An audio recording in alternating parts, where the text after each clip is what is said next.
Тіктөртбұрыштың барлық бұрыштары тік болады. Тіктөртбұрыштың қарама-қарсы қабырғалары өзара тең. Мысалы, берілген тіктөртбұрыштың АБ қабырғасы СД қабырғасына, БЦ қабырғасы АД қабырғасына тең.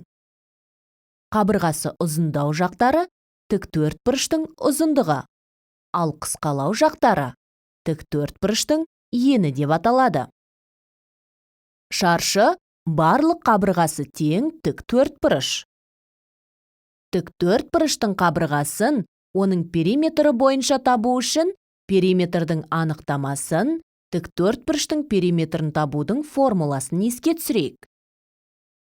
Периметр дегеніміз көп бұрыштың қабырғаларының ұзындықтарының қосындысы. Тіктөртбұрыштың қарама-қарсы қабырғалары тең болғандықтан, оның периметрін мына формуламен есептеуге болады. Тіктөртбұрыштың периметрі оның екеселенген ұзындығы мен енінің қосындысына тең.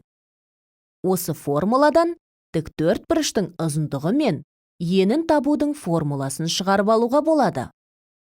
Формуланы А белгісізі бар теңдеу түріне келтіріп аламыз. Қарапайым теңдеуге келтіруді және жақшаны ашуды есімізге түсірейік. Екіні оң жаққа көшіріп, А қосу Б тең П бөлінген 2 теңдеуін аламыз. Енді ұзындықты табу үшін периметрдің 2-ге бөлінген мәнінен енін азайту керек. Дәл солай, тіктөртбұрыштың енін табу үшін периметрдің 2-ге бөлінген мәнінен ұзындығын азайтады. Мысалы ретінде есеп шығарайық. Периметрі 260 метр, ені 50 метрге тең болатын тіктөртбұрыштың ұзындығын табу керек. Формулаға белгілі шамалардың периметр мен енінің мәндерін қоямыз. 260 бөлу 2 азайту 50 тең болады 80 метр. Жауабы тіктөртбұрыштың ұзындығы 80 метрге тең. Енді бір жағының периметрі бойынша тіктөртбұрыштың ауданын табуды қарастырайық. Периметрі 600 метр, ал ені 100 метр болатын бақтың ауданын табайық.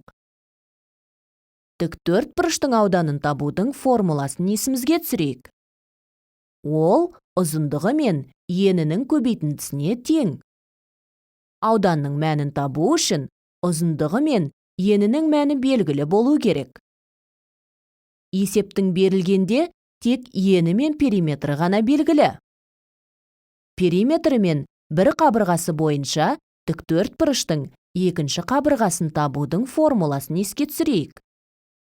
Тіктөртбұрыштың ұзындығы оның периметрінің жартысы мен енінің айырмасына тең. Өзімізге белгілі шамаларды орнына қоямыз. 600 бөлу 2 азайту 100. Ұзындықтың мәні 200 метрге тең болады.